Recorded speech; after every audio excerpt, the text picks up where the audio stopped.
2023 December 14 അമേരിക്കയിലെ കൊളറാഡോയിൽ ദുരൂഹമായൊരു കൊലപാതകം നടക്കുന്നു. 43 വയസ്സുള്ള 3 കുട്ടികളുടെ അമ്മയായ ക്രിസ്റ്റീൽ ക്രൂഗിനെയാണ് സ്വന്തം വീട്ടിലെ ഗാരേജിനകത്ത് കൊല ചെയ്യപ്പെട്ട നിലയിൽ കണ്ടെത്തിയത്. ട്വിസ്റ്റുകൾ നിറഞ്ഞ ഈ കേസിൽ കൊലപാതകത്തിന്റെ യഥാർത്ഥ കാരണം പോലീസുകാരെ മാത്രമല്ല അമേരിക്കയെ ഒന്നടങ്കം നടുക്കിക്കളഞ്ഞു. കൊല ചെയ്യപ്പെടുന്നതിന് കുറച്ചു നാൾക്ക് മുൻപ് ക്രിസ്റ്റീൽ ബ്ലൂംഫീൽഡ് പോലീസ് ഡിപ്പാർട്ട്മെന്റിൽ വിചിത്രമായൊരു പരാതി നൽകിയിരുന്നു. ആ പരാതിയിന്മേൽ അന്വേഷണം നടന്നുകൊണ്ടിരിക്കുന്നതിനിടയിലാണ് ക്രിസ്റ്റീലിന്റെ കൊലപാതകം നടക്കുന്നത്. ഒരു സ്ത്രീ കൊല ചെയ്യപ്പെടാൻ മാത്രം എന്തായിരുന്നു ആ പരാതിയിലുണ്ടായിരുന്നത്? പോലീസ് എങ്ങനെയാണ് ഈ കേസ് അന്വേഷിച്ച് കൊലയാളിയെ കണ്ടെത്തിയത്? നമ്മുടെ ഇൻവെസ്റ്റിഗേഷൻ ഇവിടെ ആരംഭിക്കുന്നു. Welcome back.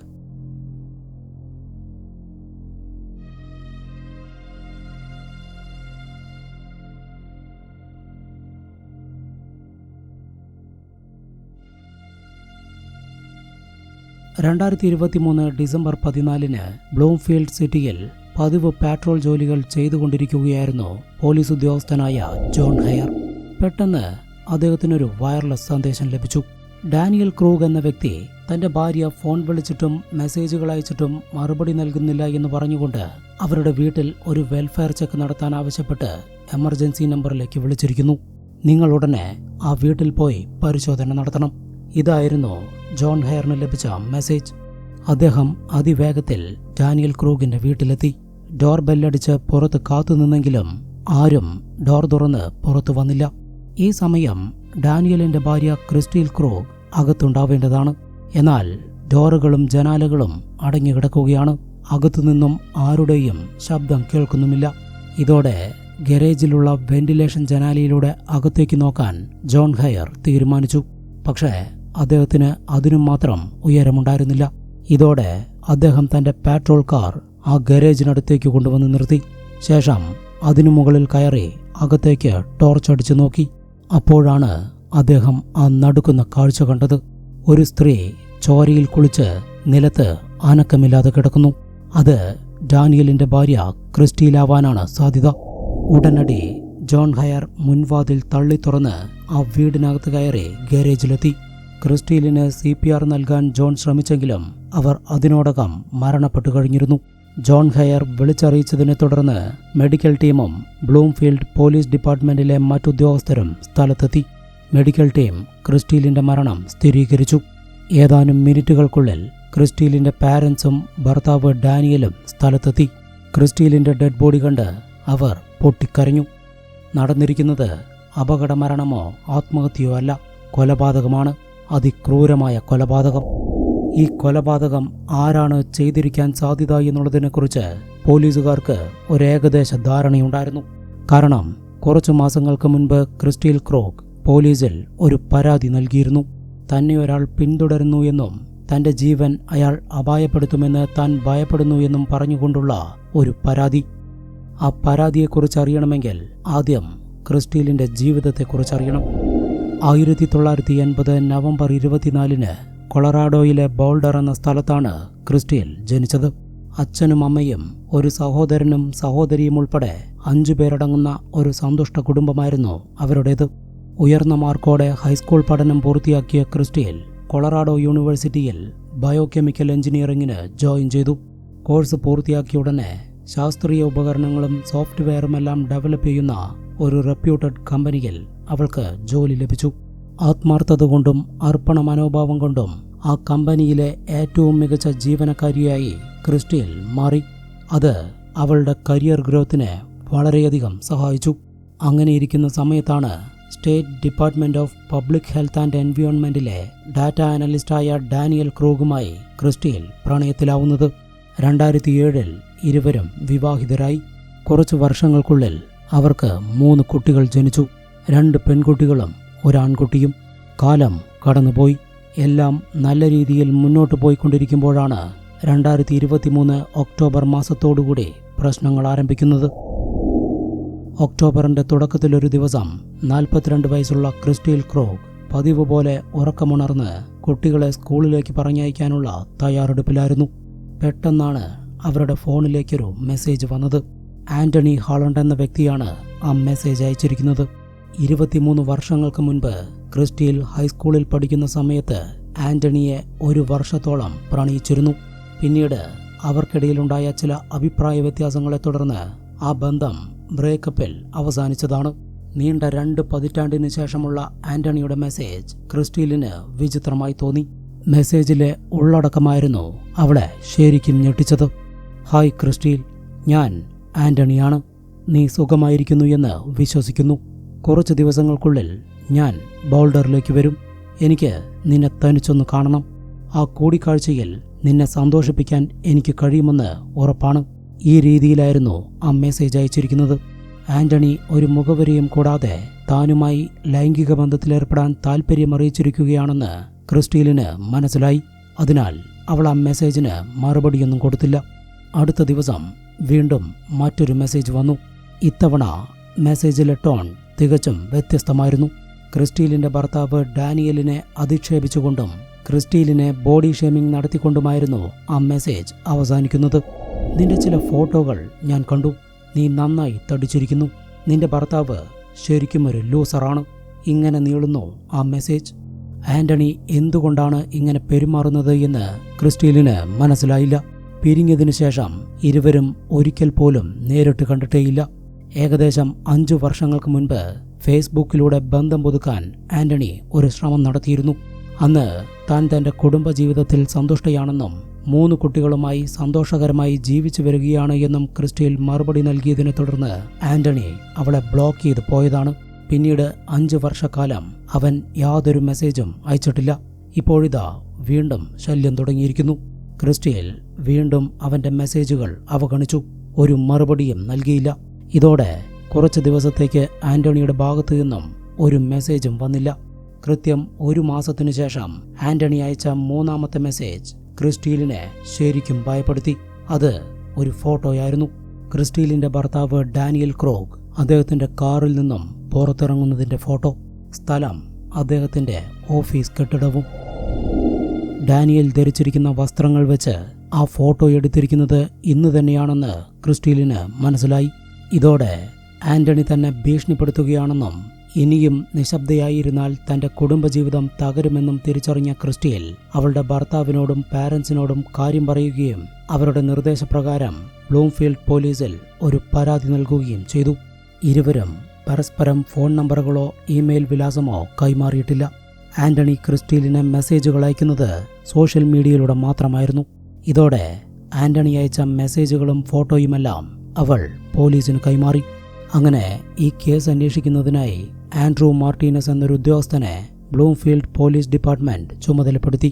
ക്രിസ്റ്റീലിന്റെ വിശദമായ മൊഴിയെടുത്ത ആൻഡ്രൂ മാർട്ടീനസ് കേസ് അന്വേഷണത്തിന് തുടക്കം കുറിച്ച സമയത്താണ് ആന്റണിയുടെ അടുത്ത മെസ്സേജ് വരുന്നത്.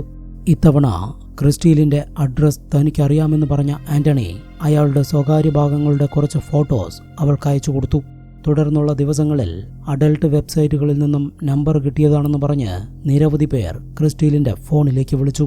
ഇതോടെ ക്രിസ്റ്റീലിന്റെ ഫോൺ നമ്പർ ആന്റണിക്ക് അറിയാമെന്നും അയാൾ ആ നമ്പർ ചില അഡൽട്ട് വെബ്സൈറ്റുകളിൽ പരസ്യപ്പെടുത്തിയിട്ടുണ്ട് എന്നും വ്യക്തമായി. തുടർന്നുള്ള ഓരോ ദിവസവും ക്രിസ്റ്റീൽ ഭയത്തോടെയാണ് തള്ളി നീക്കിയത്. തന്റെ മക്കളെ ആന്റണി അപായപ്പെടുത്തുമോ എന്നും അവർ ഭയപ്പെട്ടിരുന്നു.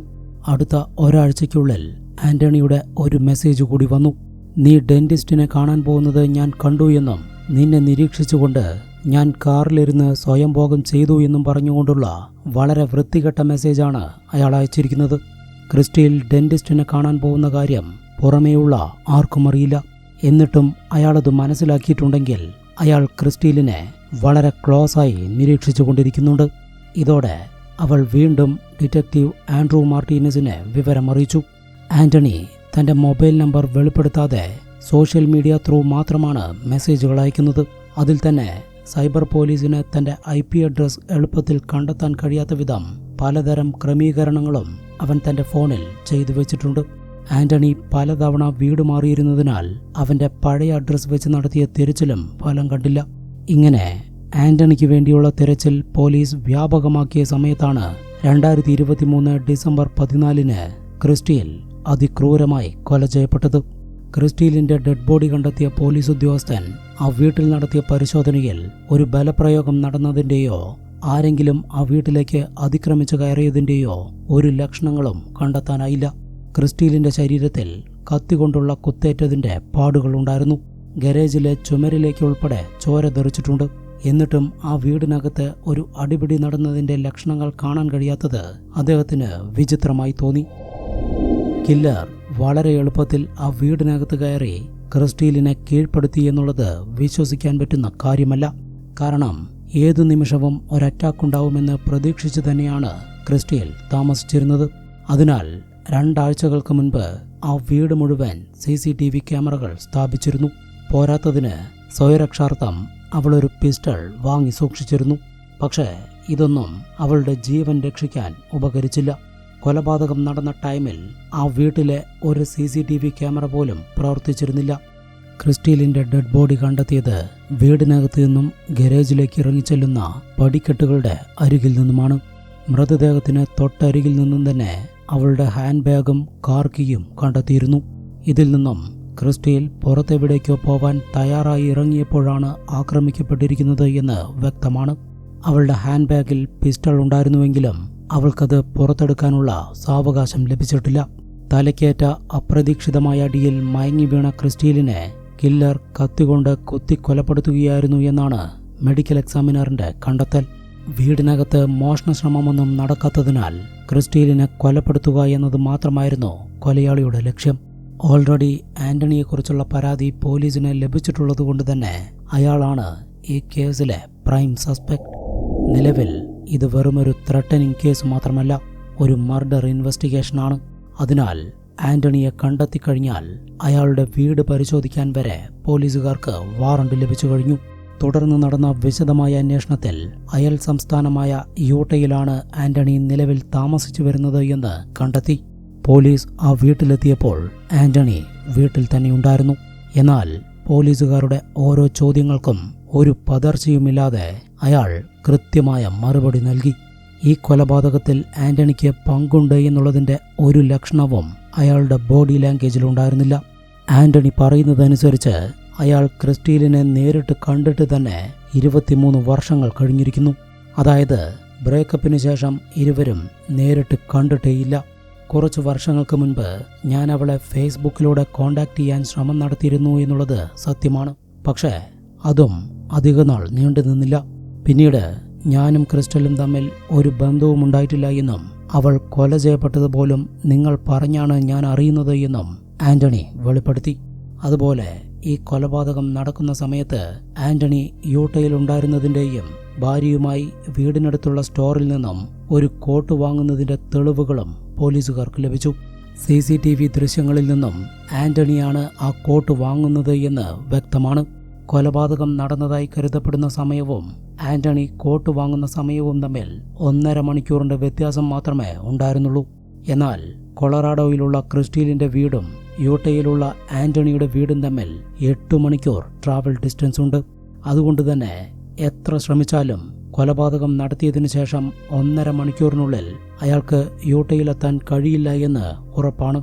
ഇതോടെയാണ് ക്രിസ്റ്റീലിനെ ഭീഷണിപ്പെടുത്തിക്കൊണ്ടിരിക്കുന്നത് ആന്റണിയാണെങ്കിലും അവളെ കൊലപ്പെടുത്തിയത് അയാളല്ലെങ്കിലോ എന്നുള്ള രീതിയിൽ പോലീസ് ചിന്തിച്ചു തുടങ്ങിയത്.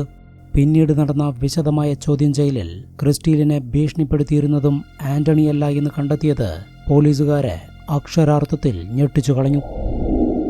ആന്റണി യാതൊരു മടിയും കൂടാതെയാണ് അയാളുടെ സ്മാർട്ട് ഫോൺ പരിശോധനകൾക്കായി പോലീസിന് കൈമാറിയത്. തുടർന്ന് ആ വീട്ടിലെ ലാപ്ടോപ്പ് ഉൾപ്പെടെയുള്ള ഗാഡ്ജറ്റുകൾ മുഴുവൻ പരിശോധിച്ചിട്ടും ക്രിസ്റ്റീലിനെ ഭീഷണിപ്പെടുത്തിയതിന്റെ തെളിവുകൾ കണ്ടെത്താൻ കഴിഞ്ഞില്ല. പകരം പ്രധാനപ്പെട്ട മറ്റു ചില തെളിവുകൾ ലഭിച്ചു. അതായത് ആന്റണി അടുത്തിടെയൊന്നും കൊളറാഡോയിലേക്ക് പോയിട്ടില്ല എന്നും യൂട്ടയിൽ തന്നെയാണ് ഉണ്ടായിരുന്നത് എന്നുമുള്ളതിന്റെ തെളിവുകൾ. എന്തിന് ക്രിസ്റ്റീലിന്റെ ഭർത്താവ് ഡാനിയലിനെ ഫോളോ ചെയ്തുകൊണ്ട് ആന്റണി ക്രിസ്റ്റീലിന് ഫോട്ടോകൾ അയച്ചു കൊടുത്ത സമയത്തുൾപ്പെടെ അയാൾ യൂട്ടയിലാണ് ഉണ്ടായിരുന്നത് എന്നുള്ളതിന്റെ തെളിവുകൾ പോലീസുകാർക്ക് ലഭിച്ചു. ഇതോടെ ക്രിസ്റ്റീലിനെ ഭീഷണിപ്പെടുത്തിയിരുന്നതും കൊലപ്പെടുത്തിയിരുന്നതും ഒരാൾ തന്നെയാണെന്നും അയാൾ വളരെ ബുദ്ധിപൂർവം ആന്റണിയുടെ ഐഡന്റിറ്റി ഉപയോഗിച്ചതാണ് എന്നും അന്വേഷണ ഉദ്യോഗസ്ഥർക്ക് വ്യക്തമായി. അവർ ബ്ലൂംഫീൽഡ് സൈബർ വിങ്ങിന്റെയും ഡിജിറ്റൽ ഫോറൻസിക് എക്സ്പേർട്ടുകളുടെയും സഹായത്തോടെ വിശദമായ അന്വേഷണത്തിന് തുടക്കം കുറിച്ചു. ക്രിസ്റ്റീലിന്റെ മൊബൈലിലേക്ക് വന്ന എല്ലാ മെസ്സേജുകളും ഫോട്ടോകളും അത് അയച്ച വ്യക്തിയുടെ അക്കൗണ്ടും ഉൾപ്പെടെ ഡിജിറ്റൽ ഫോറൻസിക് എക്സ്പെർട്ടുകൾ പരിശോധിച്ചു. ഒടുവിൽ അവർക്കൊരു IP അഡ്രസ് കണ്ടെത്താൻ കഴിഞ്ഞു. Department of public health and എൻവയോൺമെന്റിന്റെ കൊളറാഡോ ഓഫീസിൽ നിന്നുമുള്ള വൈഫൈ ഉപയോഗിച്ചിട്ടാണ് എല്ലാ മെസ്സേജുകളും അയച്ചിരിക്കുന്നത്.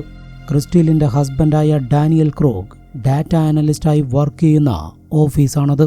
ഇതോടെ അന്വേഷണ ഉദ്യോഗസ്ഥർക്ക് ഒരു കാര്യം മനസ്സിലായി.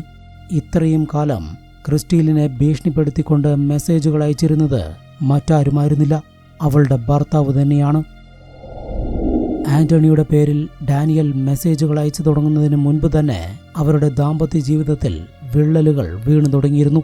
ഡാനിയൽ തന്നോടും കുട്ടികളോടും വളരെ മോശമായിട്ടാണ് പെരുമാറാറുള്ളത് എന്നും തങ്ങളെ മർദ്ദിക്കാൻ ഉൾപ്പെടെ തുടങ്ങിയതിനാൽ ഈ ബന്ധം അവസാനിപ്പിക്കാൻ ഞാൻ ആഗ്രഹിക്കുന്നു എന്നും ക്രിസ്റ്റീൽ അവളുടെ പേരൻസിനോട് നിരവധി തവണ പറഞ്ഞിട്ടുള്ളതാണ്.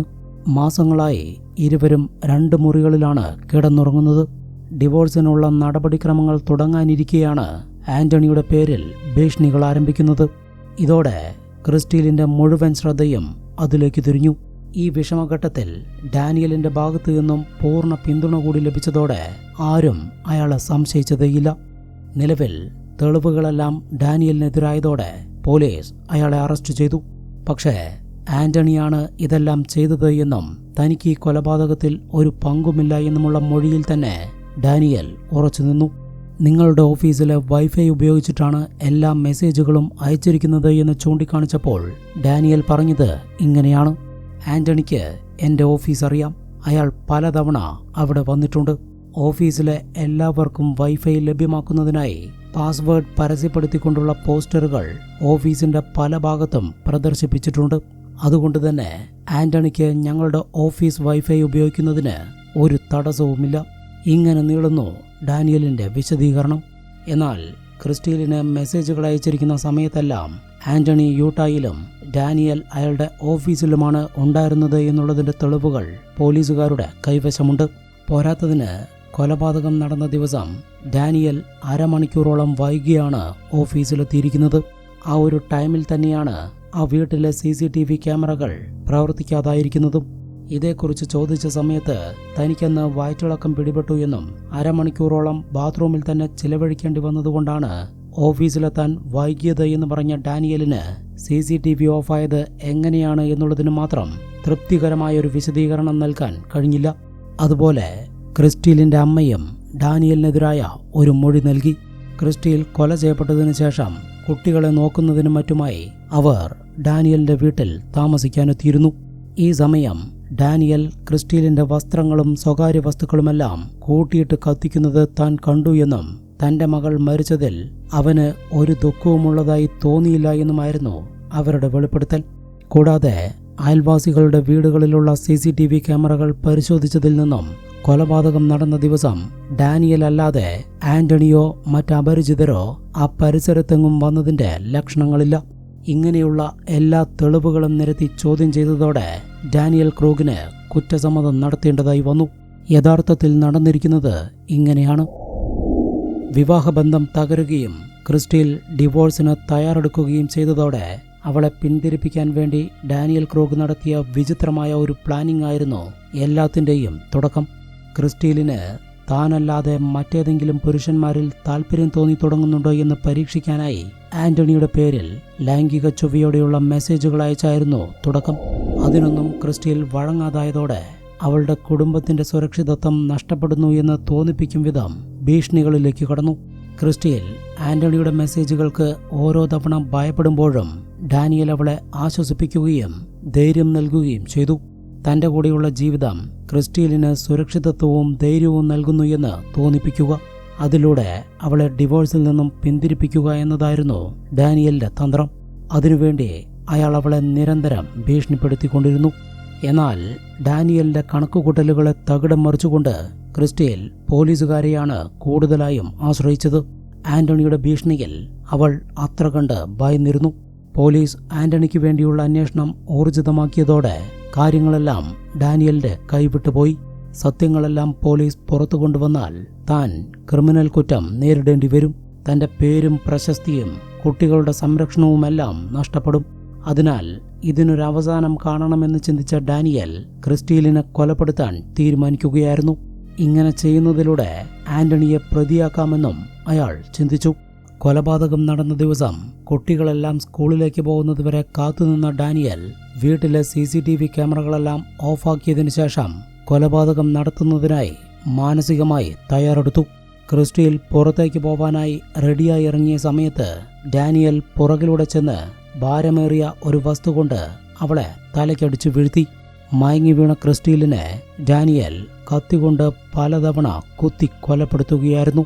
ശേഷം മർഡർ വെപ്പൺ ഉൾപ്പെടെയുള്ള തെളിവുകളുമായി അയാൾ ഓഫീസിലേക്ക് പോയി.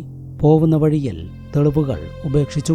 പിന്നീട് ഉച്ചയോടെയാണ് ഭാര്യ തന്റെ മെസ്സേജുകൾക്കും ഫോൺ കോളുകൾക്കും പ്രതികരിക്കുന്നില്ല എന്നും അതിനാൽ വീട്ടിൽ ഒരു വെൽഫെയർ ചെക്ക് നടത്തണമെന്നും പറഞ്ഞ് ഡാനിയൽ പോലീസ് സ്റ്റേഷനിലേക്ക് വിളിച്ചതും ഈ കൊലപാതക വിവരം പുറം ലോകം അറിഞ്ഞതും. കൊലപാതകം നടന്ന് 2 ദിവസത്തിനകം തന്നെ യഥാർത്ഥ പ്രതിയെ പോലീസ് തിരിച്ചറിഞ്ഞു. കൊലപാതകം, തെളിവ് നശിപ്പിക്കൽ, ഭീഷണിപ്പെടുത്തൽ, ആൾമാറാട്ടം എന്നീ കുറ്റങ്ങളാണ് ഡാനിയലിന് മേൽ ചുമത്തിയത്. ഒടുവിൽ 2025 ഈ കേസിലെ വിചാരണ പൂർത്തിയായപ്പോൾ പ്രതിക്ക് ജീവപര്യന്തം തടവാണ് കോടതി ശിക്ഷയായി വിധിച്ചത്. എന്താണ് ഈ കേസിനെ കുറിച്ചുള്ള നിങ്ങളുടെ അഭിപ്രായമെന്ന് കമന്റ് ചെയ്ത് പറയൂ. പുതിയൊരു ഇൻവെസ്റ്റിഗേഷനുമായി വീണ്ടും കാണാം. ബൈ.